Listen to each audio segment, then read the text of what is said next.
എന്തോ രണ്ടുപേരും എന്തോ പരിപാടി? നല്ല ചാള കിട്ടി മോനെ, അത് വൃത്തിയാക്കും, നമുക്ക് വറക്കാം. ഇഞ്ചിയും വെളുത്തുള്ളിയും മുളക് പൊടി, മഞ്ഞൾപ്പൊടി, ശകലം മല്ലിപ്പൊടി, കുരുമുളക് പൊടി. ഇനി ഇതൊന്ന് അരച്ചെടുക്കണം. വരഞ്ഞു വെച്ചിരുന്ന മീനകത്തോട്ട് മസാല ഇട്ടോളൂ. ആവശ്യത്തിന് ഉപ്പ്. അത് നല്ലതുപോലെ അരപ്പൊന്ന് പുരട്ടിയെടുക്കണം.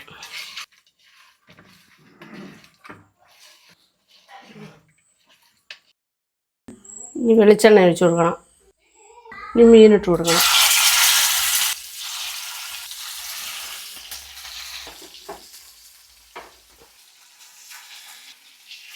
കുറച്ച് കരിവേപ്പില ഇട്ട് കൊടുക്കാം.